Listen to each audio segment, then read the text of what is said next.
इंसानों और देवताओं में कौन महान है, इसकी बहस हजारों सालों से चली आ रही है। देवता ज्यादा शक्तिशाली होते हैं, लेकिन फिर भी उन्हें इंसानों की जरूरत पड़ती ही है। और ऐसा ही एक बार मिस्र में हुआ, जब एक अंधे देवता की आंखें एक इंसान ने लाकर दी। और जब देवता खत्म होने की कगार पर थे, तब एक इंसान ने ही उन्हें दिया जीवन दान। हेलो फ्रेंड्स, आज हम एक्सप्लेन करने वाले हैं गॉड्स ऑफ इजिप्ट। कहानी शुरू होती है बैक नाम के एक चोर से, जो अपनी प्रेमिका जाया के लिए कपड़े और जेवर चुरा कर लाता था। जाया एक धार्मिक लड़की थी, उसका देवताओं पर बहुत विश्वास था, लेकिन बैक नास्तिक था और साथ ही एक माहिर चोर भी था। वहीं उनसे कुछ दूर बने देवताओं के महल में आज जश्न की घड़ी थी, क्योंकि आज ओसाइरिस के बेटे हॉरस की ताजपोशी थी। दरअसल सूर्य देवता रा ने सृष्टि को बनाया और इंसानों की रचना की, और अपने दो बेटों ओसाइरिस और सेट को उन पर राज करने के लिए भेज दिया। रा ने ओसाइरिस को मिस्र का राजा बनाया, जबकि सेट को रेगिस्तान का राजा बनाया और भेज दिया आग उगलते रेगिस्तान में। हॉरस हवाओं का देवता था और हैथोर जो मोहब्बत की देवी थी, वो उसकी प्रेमिका होती है। लेकिन दरअसल हैथोर के पीछे कुछ बुरी आत्माएं पड़ी हुई थी, जिनसे उसके हाथ का ब्रेसलेट उसकी हिफाजत करता था, जो बना था 42 सितारों से। अब वक्त आ गया था ताजपोशी का, और सारे छोटे बड़े देवता इस समारोह में शामिल होते हैं, और इंसान भी अपने देवता को राजा बनते हुए देखने आए होते हैं। रस्मों रिवाज के बाद ओसाइरिस हॉरस को ताज पहनाने ही वाले थे कि तभी वहाँ उनका छोटा भाई सेट आ जाता है, जो कि रेगिस्तान का देवता था,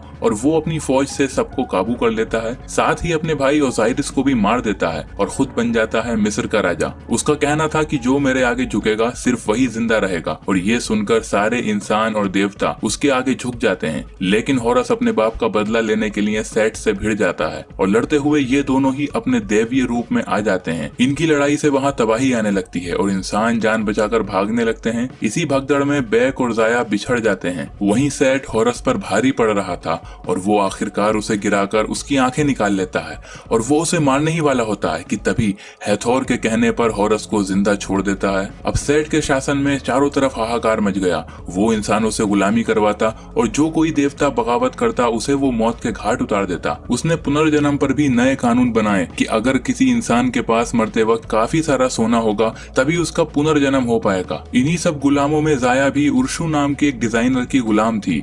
उर्शु सेट के लिए काम करता था, और वो उसकी तिजोरियां, मीनारे, महल और बहुत सारी चीजें डिजाइन करता था। लेकिन बैक यहाँ भी जाया से मिलना नहीं छोड़ता, और ऐसे ही एक दिन जाया उससे कहती है कि तुम्हें हॉरस की मदद करनी होगी, क्योंकि हॉरस ही हमें सेट के जुल्मों से बचा सकता है। वो उसे तिजोरी का नक्शा देती है और कहती है कि यहाँ पर हॉरस की आंखें रखी हैं, और तुम्हें वो चुराकर हॉरस को देनी होंगी। लेकिन तिजोरी में बहुत से खतरे हैं, जिनसे तुम्हें खुद ही निपटना पड़ेगा। अब जैसे तैसे बैक उस तिजोरी में पहुंच जाता है, लेकिन असली खतरा तो यही था। उसे 3 पुलों को पार करना था, और हर पुल में एक अलग जाल बिछा हुआ था।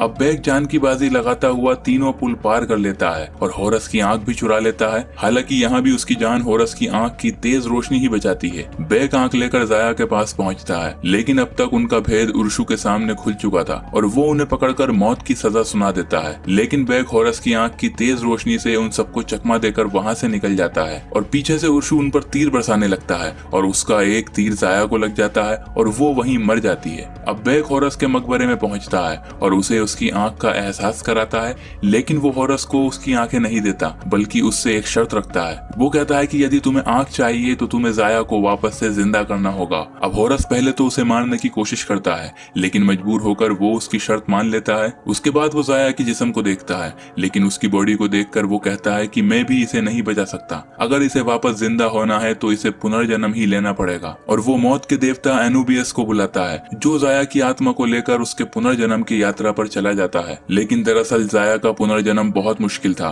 क्योंकि वो गुलाम की मौत मरी थी और उसके पास देने के लिए सोना था ही नहीं। अब बैक उसकी आंख देना नहीं चाहता था, लेकिन हॉरस जबरदस्ती उससे छीन लेता है। मगर वो ये देखकर गुस्सा हो जाता है कि बैक सिर्फ एक आंख लाया था, और वो उसे मारने लगता है। अब वो कहता है कि मैं जानता हूँ कि सेट को कैसे हराया जा सकता है। उसकी शक्ति जिस पिरामिड में कैद है, मैं तुम्हें उस पिरामिड में ले जा सकता हूँ, क्योंकि मैंने उसका नक्शा देखा है। लेकिन बदले में तुम्हें जाया को वापस लाने का कोई रास्ता ढूंढ नहीं होगा। अब हॉरस उसे प्रॉमिस करता है कि वो राजा बनने के बाद जाया को वापस ले आएगा, और इसके बाद ये दोनों अपने सफर पर निकल जाते हैं। वहीं सेट को पता चलता है कि एक इंसान ने हॉरस की आंख चुरा ली है, और वो अपने सेवक के साथ हॉरस के मकबरे में पहुंच जाता है, जहां उसे जाया की बॉडी मिलती है, और वो ये देखकर सारा गेम समझ जाता है। अब दूसरी तरफ हॉरस बैक को लेकर एक पहाड़ की चोटी पर पहुंचता है, जहां से सूर्य देवता तक पहुंचने का रास्ता बना होता है। लेकिन दोनों आंखों के बिना हॉरस अपना रूप नहीं बदल सकता था, इसलिए वो अपने दादा दादा रा से शक्तियां मांगता है और बैग को लेकर सूर्य की ओर उड़ान भर जाता है। उसके दादा यानी सूर्य देवता रा अपनी कश्ती पर सवार होते हैं, जहां उन्हें हर रात अंधेरे के दानव काल सुरसा से लड़ना पड़ता था, जो कि दुनिया को खाने की फिराक में था। अब होरस उनसे रेगिस्तान की आग को बुझाने के लिए पवित्र जल भरने की इजाजत लेकर जल भर लेता है, लेकिन रा कहते हैं कि तुम्हारा मकसद सिर्फ सेठ को हराना नहीं होना चाहिए, तुम्हें वो करना चाहिए जिसके लिए तुम बने हो, जिसके लिए देवता होते हैं। उसके बाद ये दोनों वापस धरती पर उतर आते हैं। वहीं धरती पर सेठ अपनी सेना लेकर बागी देवताओं से जंग लड़ रहा होता है, जिनकी लीडर उसकी खुद की पत्नी थी, जिसके पर सबसे ज्यादा ताकतवर होते हैं। लेकिन सेठ अपनी बीवी के पर तोड़ देता है और उसे मार देता है। दूसरी तरफ इन दोनों के जमीन पर उतरते ही सेठ के सैनिक इन्हें घेर लेते हैं और होरस इनका मुकाबला करता है। वो सबको मार देता है, लेकिन एक सैनिक धोखे से उसे पहाड़ से नीचे गिरा देता है, मगर यहाँ भी होरस अपने भाले की मदद से खुद को बचा लेता है। अब उधर सेठ अपने सैनिकों की लाशें देखकर आग बबूला हो जाता है और अपने सेवक को ही मार देता है। इसके बाद वो अपनी 2 देवियों को होरस को मारने का काम सौंपता है। वहीं रेगिस्तान में हैथोर अपने जादू से होरस को ढूंढ लेती है, लेकिन वो ये देखकर चौंक जाती है कि उसकी आंखें वापस आ गई थी। तभी वहाँ पर सेठ पहुंच जाता है और उसकी गद्दारी पर उसे मारना चाहता है।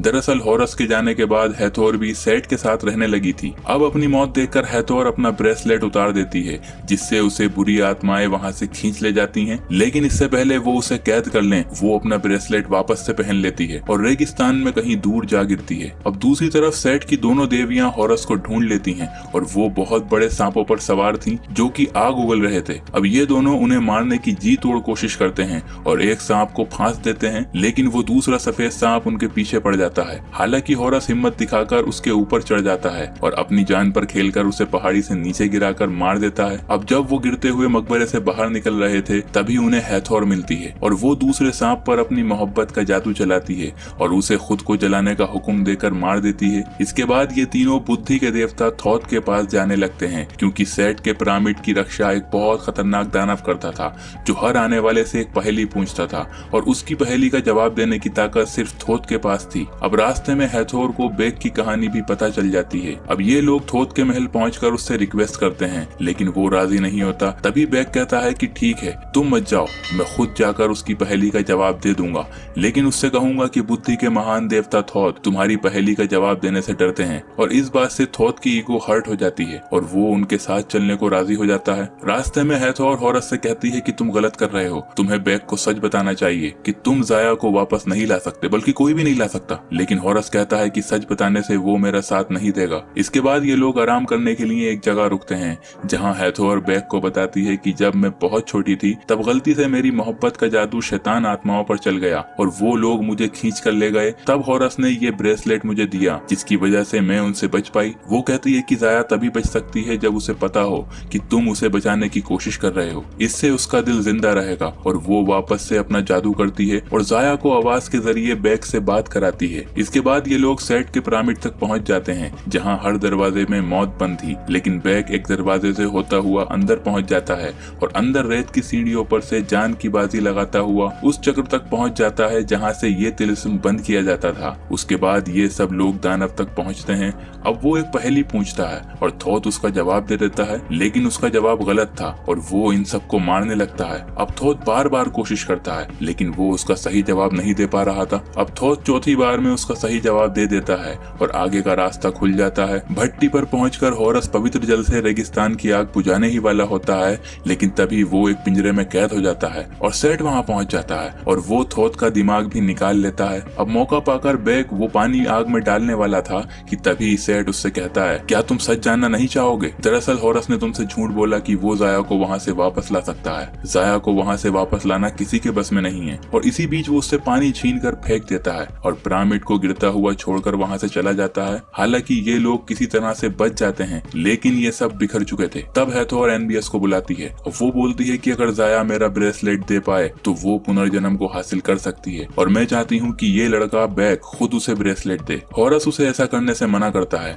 लेकिन वो अपना ब्रेसलेट उतार कर दानवों की दुनिया में चली जाती है और बैग वो ब्रेसलेट लेकर एनबीएस के साथ मृत्यु लोक में चला जाता है, जहाँ सब लोग कुछ न कुछ तराजू में रख रहे थे पुनर्जन्म हासिल करने के लिए, लेकिन जिनके पास कुछ नहीं होता उनकी आत्माएं अंधेरे में टूट कर बिखर रही थी। जबकि वहाँ से दूर सेठ के सेवक मरे हुए देवताओं के दिमाग, दिल, पर और आंखें सेठ को लगा रहे थे, जिससे कि वो बन जाता है महाशक्तिशाली। के बाद वो अपने पिता रा के पास पहुंचता है और उनसे कहता है कि आपने मेरे साथ धोखा किया, मुझे तपती रेत में भेज दिया, मुझे ऐशो आराम से दूर कर दिया। और वो अपने पिता को मारना चाहता है, लेकिन रा उस पर हमला कर देते हैं, मगर उनका वार भी सेट को नहीं रोक पाता और वो उन्हें धोखे से घायल कर देता है, जिससे रा उसी पवित्र जल में बहने लगते हैं। इसी टाइम बेक जाया को वो ब्रेसलेट देता है, लेकिन इससे पहले कि कुछ हो पाए काल सुरसा हमला कर देता है। दरअसल रा के मरने से उसे रोकने वाला अब कोई नहीं बचा था और वो दुनिया को खत्म करने के लिए आ चुका था। हालांकि एमबीएस उसे रोकने की कोशिश करता है। जाया कहती है कि अब हमें हॉरस ही बचा सकता है और जाया की बात मानकर बेक वापस हॉरस के पास आ जाता है। अब हॉरस कहता है कि हमें रा का हथियार हासिल करना होगा और ये लोग हैथोर के रथ पर सवार होकर मिस्र के लिए निकल पड़ते हैं। इनका प्लान था कि हॉरस सेट को उलझाएगा